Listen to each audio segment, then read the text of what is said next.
Hello students, welcome back to class of Dilip sir English science. दोस्तों स्वागत है Dilip sir की साइंस इंग्लिश क्लास में। दोस्तों आज का जो टॉपिक है द एडजस्टमेंट, कक्षा 12वीं यूनिट 4 रीड 1 पार्ट 1। चैप्टर का नाम बच्चों क्या है? The adjustment. ये टाइटल है इस चैप्टर का। द एडजस्टमेंट का मतलब होता है सामंजस्य, अनुकूलन। ये सामंजस्य या अनुकूलन क्या होता है? You can see the picture. यहाँ पर साइड में एक तस्वीर है। यहाँ पर एक बुजुर्ग व्यक्ति हैं जो अपने आप को आईने में देख रहे हैं और आईने में उनको अपनी तस्वीर की बजाय किसी महिला की तस्वीर दिखाई देती है। अगर मैं समराइज करूँ चैप्टर की बात, तो ये कहानी है एक बुजुर्ग दंपति, एक नाना और नानी की। नाना और नानी, नाना नानी तो समझते ही हैं। तो नाना और नानी की कहानी है। कहानी में ट्विस्ट क्या है कि ये जो जोड़ा है जो लगभग 50 साल, ये दंपति 50 साल तक एक दूसरे के साथ रहते हैं और एक दिन नानी की मृत्यु हो जाती है। और नानी की मृत्यु हो जाने के बाद नाना के जीवन पर नानी के चले जाने का बहुत बड़ा असर होता है। मानसिक रूप से वो बहुत पीड़ित होते हैं। और यहाँ पर जो गुलजार साहब इसके राइटर हैं, गुलजार ने बहुत सारी फिल्में बनाई हैं, बहुत सारी फिल्मों की पटकथा लिखी है, स्क्रिप्ट लिखी है और गाने भी लिखते हैं। आप सबने गुलजार की बहुत सारी मूवीज़ को देखा भी होगा, अभी भी अलाइव हैं, जीवित हैं। तो उन्हीं के द्वारा रचित है स्टोरी, ये कहानी द एडजस्टमेंट। समायोजन, सामंजस्य, अनुकूलन, तालमेल।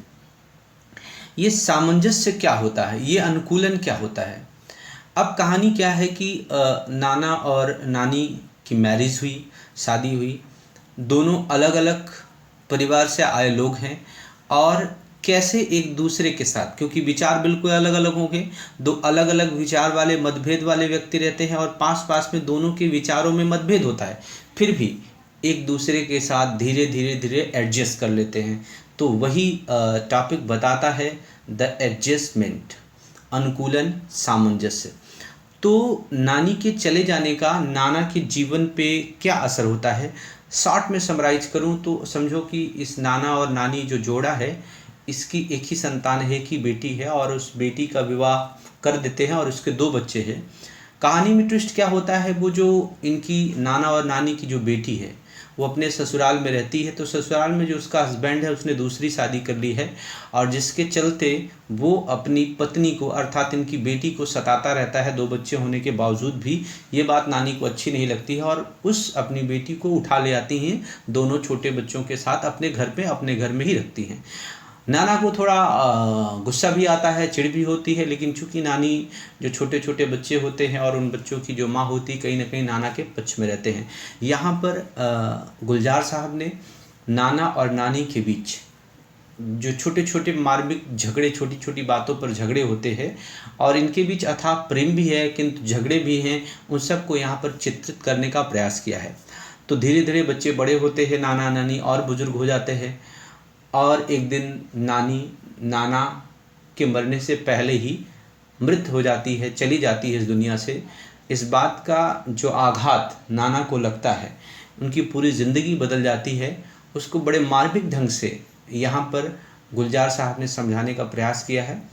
तो चलो स्टार्ट करते हैं ये चैप्टर द एडजस्टमेंट, धोरण 12 English unit 4 Hindi medium, read 1 part 1। Let's start. Read 1 unit 4 the adjustment, written by Gulzar. कक्षा 12वीं हिंदी मीडियम इंग्लिश का चैप्टर नंबर 4 का रीड 1 द एडजस्टमेंट, सामंजस्य, अनुकूलन। लेट्स स्टार्ट, शुरू करते हैं बच्चों। It was a mistake not to take नाना our grandfather to the funeral of our grandmother our नानी। पहली लाइन पे ध्यान देना। इट वॉज अ मिस्टेक, यह एक गलती थी। क्या गलती थी? नॉट टू टेक नाना आवर ग्रैंडफादर, हमारे नाना। नॉट टू टेक नाना आवर ग्रैंडफादर, नाना हमारे दादाजी। अब यहाँ पर देखो, ग्रैंडफादर, ग्रैंडफादर का मतलब तो दादाजी होता है। तो इंग्लिश दोस्त ऐसा ही होता है, इंग्लिश में नाना और दादा के लिए सेम ही वर्ड है। तो यहाँ पर इसीलिए राइटर ने मेंशन करा है यहाँ पर कि it was a mistake not to take नाना our grandfather to the funeral of our grandmother our नानी। मीनिंग यहाँ पर ग्रैंड फादर से मतलब नाना से है और ग्रैंड मदर से मतलब नानी से है।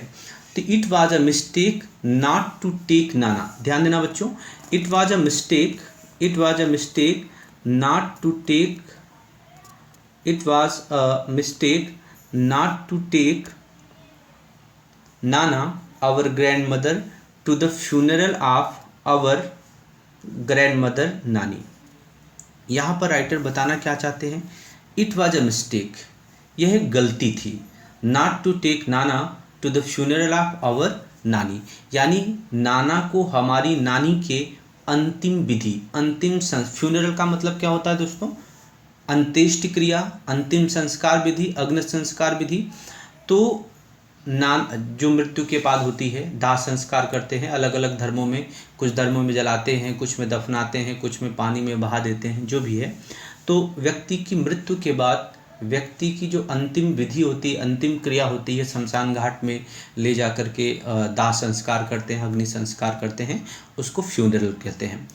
तो it was a mistake not to take नाना our grandfather to the funeral of our grandmother our नानी, यह गलती थी नाना को नानी के अंतिम संस्कार में न ले जाकर। इट वाज अ मिस्टेक, यानी यहाँ पर राइटर क्या बताना चाहते हैं कि यह गलती थी। अब राइटर के नाना तो है नहीं, मैंने आपको कहानी में बताया कि जो इनके नाती हैं दो, वैसा ही एक्सप्रेस उन्हीं के द्वारा किया जा रहा है कि it was a mistake not to take नाना our grandfather to the funeral of grandmother नानी, यानी नाना को नानी की अंतिम विधि में, अंतिम संस्कार में, अग्नि संस्कार में न ले जाना यह गलती थी। Go take her away, whisper into her ears that I too am on the way, not far behind, tell her I will see her in the beyond. अब यहाँ पर आप समझे, यहाँ पर नानी की मृत्यु नाना के पहले हो गई है और नानी का अंतिम संस्कार के लिए नानी को ले जा रहा है। उस दौरान यानी यहाँ पर बता रहे हैं जो भी स्पीकर हैं यहाँ पे, वो क्या बता रहे थे कि नाना को नानी की अंतिम संस्कार विधि में ले जाना चाहिए था, लेकिन हम ले नहीं गए, यह क्या थी, गलती थी। तो नाना ने क्या कहा, go take her away, whisper into her ears, यानी जब नानी मृत अवस्था में पड़ी है तो नाना ने उसके कानों में कुछ कहा, लेकिन उसके पहले वो क्या कहा, क्या बोला, गो टेक हर वे, जाओ, लेकर जाओ इसे, दूर ले जाओ हमसे। और उसके बाद विस्पर इनटू हर ईयर्स, यानी नानी के कानों में कुछ कहा, क्या कहा, that I too am on the way, मैं भी रास्ते में हूँ, नॉट फॉर बिहाइंड, बहुत दूर नहीं हूँ, टेल हर, फिर क्या कहा, tell her I will see her in the beyond, उसे बता दो कि मैं भी आ रहा हूँ, मैं उसको परलोक में मिलूंगा। बियॉन्ड परलोक, दूसरी दुनिया जो यहाँ पर नहीं है। तो यहाँ पर स्थिति क्या है, कहीं न कहीं बहुत ज़्यादा शौक है नाना को, और नाना जब नानी की अर्थी को ले जा रहा है, उस दौरान नाना क्या कहते हैं कि जाओ, ले जाओ इसे, और फिर उसके बाद नानी के कानों में कहते हैं कि मैं भी बहुत दूर नहीं हूँ, मैं भी रास्ते में ही हूँ। और फिर बच्चों से क्या बोलते हैं, tell her I will see her in the beyond, उसे बता दो कि मैं भी आ रहा हूँ, मैं भी स्वर्ग में, परलोक में मैं उससे मिलूंगा। With heavy hearts we hoisted Nani's bier over our shoulders, with heavy heart, heavy heart का मतलब सैड, दुखी मन से, सारोफुल, यानी दुखी हृदय से हमने, we hoisted Nani's bier, hoisted का मतलब उठाया, नानीज बायर, बायर का मतलब दोस्तों होता है टिकटी। टिकटी क्या होता है, जब कोई व्यक्ति मर जाता है तो बांस की पट्टियाँ बांधी जाती हैं और उसके ऊपर उस व्यक्ति को लेटाया जाता है और उसी को उठा के कंधे पर ले जाते हैं। तो we with heavy hearts we hoisted Nani's bier, हमने दुखी मन से, भारी दिल से क्या किया, नानी की टिकटी को अपने कंधों पर उठाया। I turn to look just one, सिर्फ एक बार मैं पीछे की तरफ देखने के लिए मुड़ा, and found Nana stepping away from the balcony into the room, pulling the door shut after him.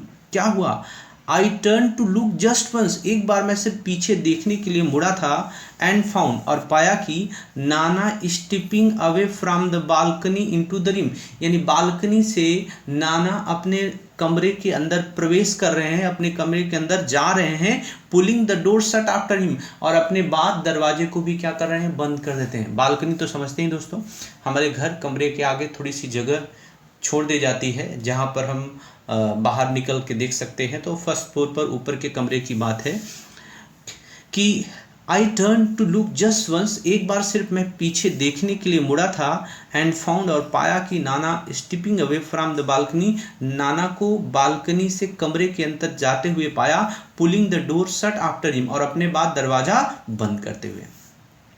He had lived with Nani for over half a century, he had lived with Nani, यानी नाना नानी के साथ over half a century, century मतलब शताब्दी, शतक 100 वर्ष, और हाफ का मतलब आधा, यानी वह नानी के साथ लगभग 50 साल साथ में रहे थे। Scene her radiant face every day of those year, और इन वर्षों में उसके खुशनुमा, रेडियंट मतलब हैप्पी, डिलाइटेड, प्रसन्न चेहरे को, प्रसन्न मुखड़े को इन पूरे वर्षों में देखते रहे थे। He must have been what about 85, लगभग अवश्य ही वह 85 साल के होंगे। And it he would find something to grumble at everything Nani, यहाँ पर अब पीछे की बातें हो रही हैं कि चूँकि नाना नानी के साथ हाफ सेंचुरी बिता चुके हैं, 50 साल रह चुके हैं, और इन 50 सालों में कोई दिन ऐसा नहीं गुजरा होगा कि उनके चमकदार खुश मिजाज मुखड़े को, चेहरे को ना देखा हो। लेकिन उसके बाद क्या है कि he must have been what, यानी अब जब थोड़े दिन पहले नानी जीवित थी तब की कहानी है। He must have been what, क्या लगभग वो होंगे अबाउट 85, 85 साल के होंगे। एंड इट, और फिर भी he would find something to grumble at everything Nani did, यानी नानी जो भी कुछ करती थी उसमें वो कुछ न कुछ शिकायत करने के लिए, ग्रम्बल कंप्लेन, शिकायत करने के लिए कुछ न कुछ ढूंढ ही लेते थे, निकाल ही लेते थे, ये उनकी आदत थी। ही would keep quibbling with her as if they were two people who had just married in the first flush of love and were still discovering each other। खास बात देखिए यहाँ पर क्या है कि he would keep quibbling with her, वह उनसे टीका टिप्पणी करते रहते थे, छोटे मोटे झगड़े करते रहते, छोटी मोटी बातों पर वाद विवाद करते रहते थे। He would keep quibbling with her, quibbling का मतलब होता है तर्क कुतर्क करना, छोटी छोटी बात पर वाद विवाद करना, और या कह सकता है कि कुछ गलती निकालते रहना, ऐसा कुछ भी, या झगड़े करते रहना, जो भी आप समझे। तो he would keep quibbling with her, यानी छोटी मोटी बातों पर वाद विवाद करते रहते थे। As if they were two people, कैसे बात करते रहते थे, मानो कि वे दो लोग हैं। Who had just married in the first flush of love, in the first flush of love, ये पूरे फ्रेज का मतलब होता है पहली नज़र के प्रेम में उन्होंने विवाह कर लिया था। And were still discovering each other, और आज भी एक दूसरे को समझने में लगे हुए हैं। मतलब he would keep quibbling with her, यानी वह नानी से इस तरह से छोटी छोटी बातों में वाद विवाद करते रहते, तर्क उत्तर करते रहते थे, झगड़ते रहते थे, बहस करते रहते थे। वो इस तरह से एज इफ, मानो कि they were two people who had just married in the first flush love, यानी पहली नज़र के प्रेम में उन दोनों ने विवाह कर लिया था और अब भी एक दूसरे को समझने में लगे हुए थे, समझ नहीं पाए थे। एट टाइम्स ए पेटी quarrel would push them into a long silence, कई बार तो छोटे मोटे झगड़े, ध्यान देना, एट टाइम्स अ पेटी क्वेरल, एट टाइम्स अ पेटी क्वेरल, एट टाइम्स अ पेटी quarrel would push them into a long silence, कई बार तो ये जो छोटे मोटे झगड़े होते थे, वाद विवाद होते थे, उसमें वो लंबे समय के लिए चुप्पी में चले जाते थे। चुप्पी मतलब एक दूसरे से बातचीत करना क्या कर देते थे, बंद कर देते थे, ठीक है ना। कई बार इन झगड़ों की वजह से एट टाइम्स अ पेटी क्वेरल वुड पुश देम, यानी ये बिना मतलब के जो छोटे मोटे झगड़े, फालतू के झगड़े होते, वाद विवाद होते थे, वुड पुश देम, उन्हें धक्का दे देता था, इनटू लॉन्ग साइलेंस, लंबी चुप्पी की ओर, यानी एट टाइम्स अ पेटी quarrel would push them into a long silence. कई बार तो ये इन झगड़ों की वजह से वो क्या करते थे, एक दूसरे से बातचीत करना बंद कर देते थे। कई बार ऐसा होता है कि भाई झगड़े लड़ाई में लोग आपस में बातचीत करना क्या कर देते हैं, बंद कर देते हैं। ठीक है, तो ये जो पेटी क्वेरल का मतलब होता है ऐसे झगड़े जो नियंत्रण में ना हो, मीनिंग मतलब बेवजह के झगड़े, मतलब किसी भी बात पर छोटी छोटी बात बढ़ते बढ़ते क्या हो जाती थी, बढ़ जाती थी। तो कई बार तो जो झगड़े उनके नियंत्रण में नहीं होते थे, बाहरी झगड़ों की वजह से वे आपस में मौन में चले जाते थे, चुप्पी साध लेते थे, यानी एक दूसरे से बातचीत बंद कर देते थे। They would stop talking to each other for days together, कई कई दिनों तक वे एक दूसरे से बात करना बंद कर देते थे।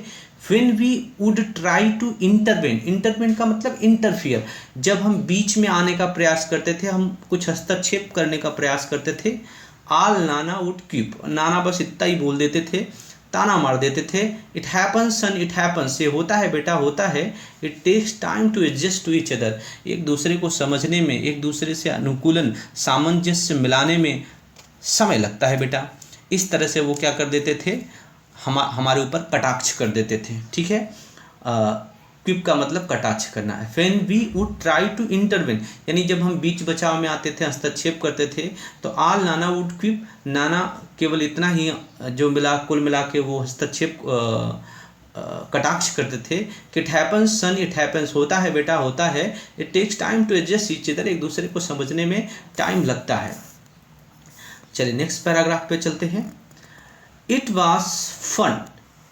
Was fun listening to him talk, यानी ये मज़े की बात होती थी उन्हें बात करते सुनना। Mother would always reprimand us, you people provoke him and my mother has to bear the brunt. अब यहाँ पर देखना, mother would always reprimand us, ये मदर कहाँ से आ गई, यानी कहानी में मैंने आपको बताया है कि दो नाती हैं इनके, और जो नाती हैं वही लोग कहानी को एक्सप्लेन कर रहे हैं। तो अब नाना और नानी के बीच झगड़े होते थे, तो यही लोग सुनते थे और कभी कभी हस्तक्षेप करने आते थे, बीच बचाव में आते थे। तब इनकी माँ क्या बोलती थी कि मदर वुड ऑलवेज रिप्राइमंड का मतलब होता है एक तरह से फटकारना, डांटना। ठीक है ना, तो माँ अक्सर, mother would always reprimand us, माँ हमको अक्सर फटकारती थी, डांटती थी। यू पीपल प्रोवोक हिम, यानी प्रोवोक का मतलब भड़काना, कि तुम लोग उनको भड़काते हो। And my mother has to bear the brunt, और मेरी माँ को जला कटा सुनना पड़ता है, यानी इसका परिणाम किसके ऊपर जाता है, मेरी माँ के ऊपर। ठीक है, तो तुम लोग उनको चढ़ाते हो, यानी भड़काते हो, और उसके बाद सब कुछ मेरी माँ को क्या करना पड़ता है, सहन करना पड़ता है। ठीक है, आगे देखते हैं। हर मदर मीन्स अवर नानी, हर मदर मीन्स अवर नानी, यानी जब जो यहाँ पर वर्ड यूज़ हुआ है कि मेरी माँ अक्सर हमको क्या करती थी, फटकारती थी और हमको कहती थी कि तुम उनको भड़काते हो, उनको क्या करते हो, प्रोवोक करते हो, भड़काते हो, और उसका असर यानी मेरी माँ को सुनना पड़ता है। हर मदर यानी जो मेरी माँ की माँ है, अर्थात वो कौन है, हमारी नानी। Her mother means our Nani, and Nani would hush out a few words together from her toothless mouse, and Nani would hush out, hush का मतलब फुसफुसा के बोलना, जैसे टूथलेस माउस, ध्यान देना, टूथलेस माउस, टूथलेस माउस मतलब मुंह में दांत एक भी नहीं है, और जब दांत एक भी नहीं, जब व्यक्ति बोलता है तो मुंह से थोड़ी थोड़ी हवा निकलती है और साफ आवाज़ नहीं आती है। तो Nani would hush out a few words together from her toothless mouth, यानी अपने बिना दांत वाले मुंह से माँ कुछ शब्द क्या कर देती थी, यानी जो हमारी नानी थी वो कुछ शब्द क्या करती थी, बोल देती थी, कह देती थी। ठीक है, एक साथ में ही बिना आवाज़ के एक साथ में ही क्या करती, सिसकारा आवाज़ के एक साथ ही बोल देती थी।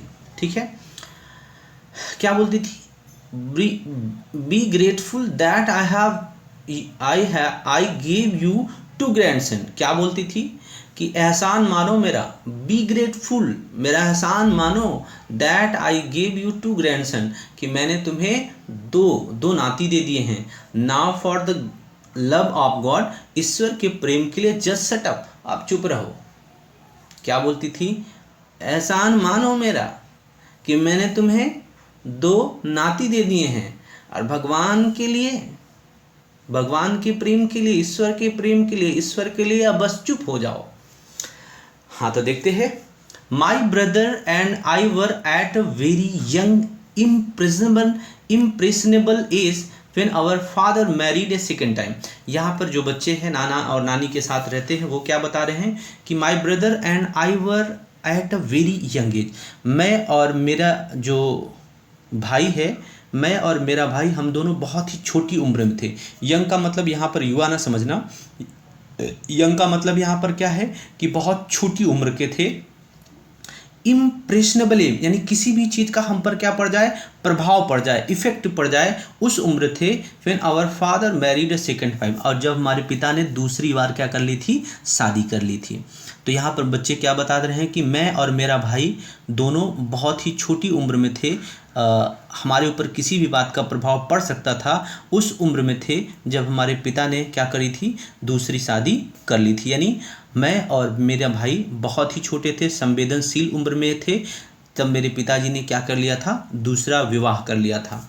माई brother and I were at a very young impressionable age when our father married a second time. मेरा भाई और मैं, यहाँ पर बच्चों देखना कि जब भी कभी 2 वर्ष रहें, 2 वर्ष में आई भी आए तो आई हमेशा कहाँ पे आता है, लास्ट में आता है। तो माई ब्रदर एंड आई, 2 जन हो गए, यहाँ पर क्या हुआ, वर, और आई कहाँ पे आया है, लास्ट में। ध्यान रखना, एक बार और मैंने आपको बताया था कि माई ब्रदर एंड आई, तो आई हमेशा सेकंड नंबर पे आएगा, पहले number. I and my brother कभी भी नहीं लिखा जाएगा, आई हमेशा कहाँ पे आएगा, बाद में आएगा, और 2 चीज़ें होंगी। तो my brother and I were at a very young impressionable age, मेरा भाई और मैं बहुत ही छोटे संवेदनशील उम्र में थे जब हमारे पिता ने क्या कर दिया था, दूसरी बार शादी कर ली थी। ही would often arrogantly parade into the house with his new wife, अक्सर वो क्या करते थे कि ही वुड ऑफन एरोगेंटली भाई गुस्से से, रौबदार तरीके से, क्रोधपूर्वक, he would often arrogantly parade into the house with his, अपनी नई पत्नी के साथ घर के अंदर घुस आते थे, चले आते थे। मदर वाज हेल्पलेस, माँ क्या थी, असहाय थी, निसहाय थी। There was nothing she could do about it, और इसके बारे में वो कुछ भी कर नहीं सकती थी। बट नानी फॉट विथ हर, किंतु नानी उसके साथ लड़ी। And scoop the 2 of us into her arms and brought us into her house saying, देखो कहानी में क्या हुई कि भाई अक्सर वो अपनी नई पत्नी के साथ घर में चले आते थे, क्रोध भरी आवाज़ में, भाई कोई राजा महाराजा की तरह, पावरफुल शक्तिशाली की तरह, ठीक है। और ये माँ बेचारी कुछ कर नहीं पाती थी, कुछ बोल नहीं पाती थी।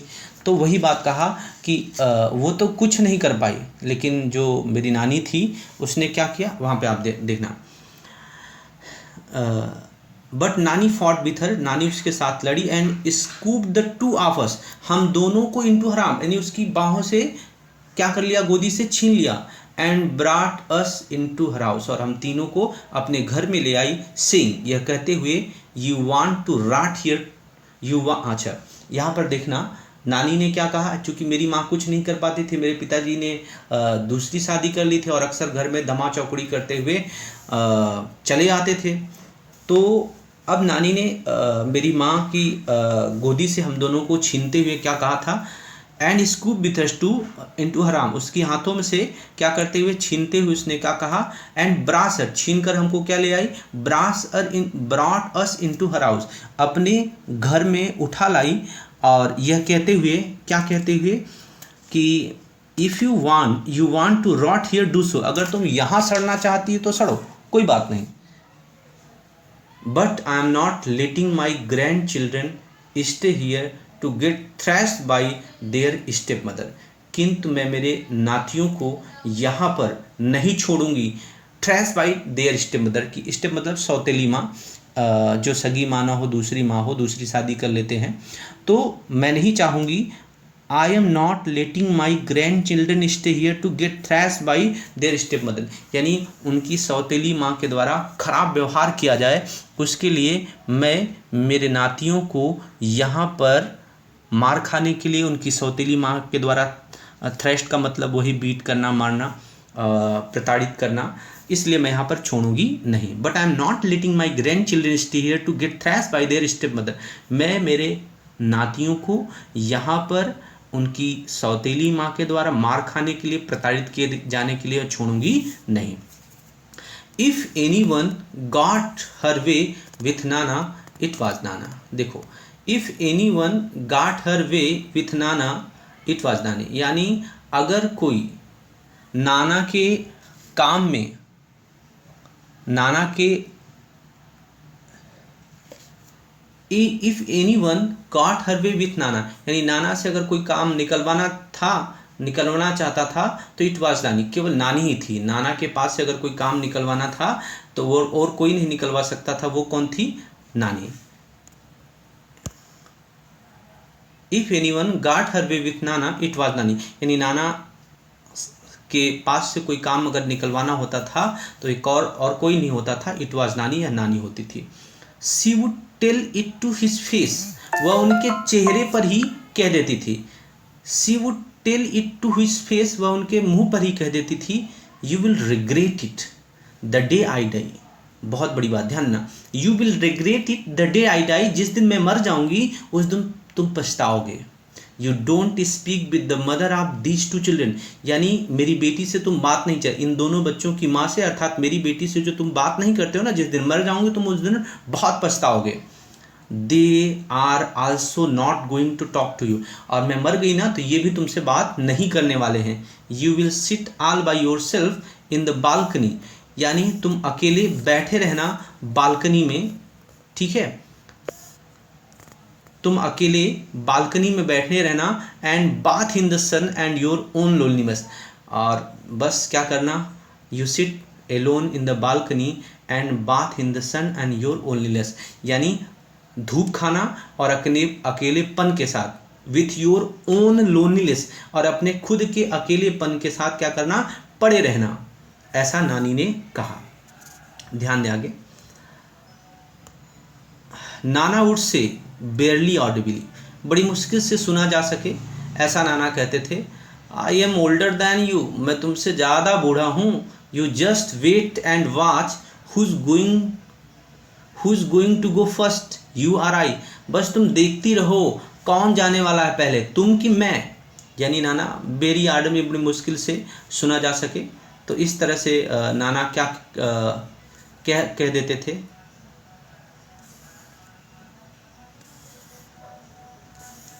एक मिनट, पेज इधर उधर हो गया।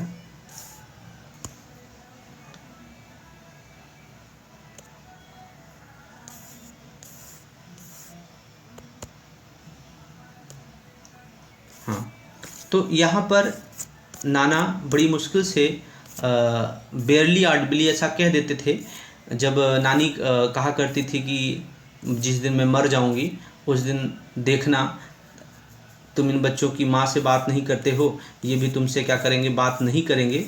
तो उस पर जो है नाना बोल देते थे, क्या बोलते थे कि देखना, तुमसे तो मैं वैसे भी उम्र में बड़ा हूँ और तुमसे पहले ही मैं चला जाऊँगा, देखेंगे कि कौन पहले जाने वाला है, तुम जाने वाली हो कि मैं जाने वाला हूँ।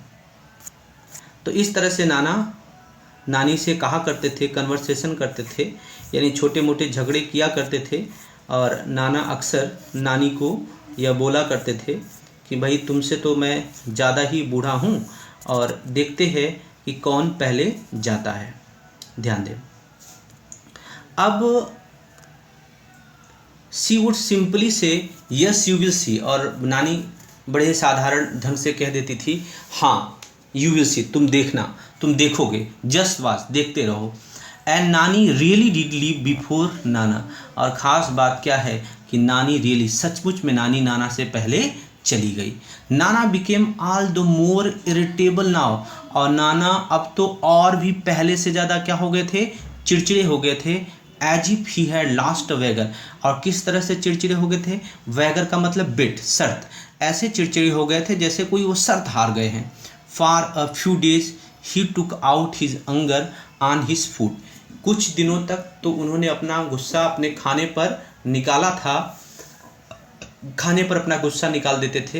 He would push away his plate and से, अपना प्लेट वो फेंक देते थे और कहते थे tell her I don't want to eat, उसे बता दो कि मैं खाना नहीं, I don't want to eat, मैं खाना नहीं खाना चाहता।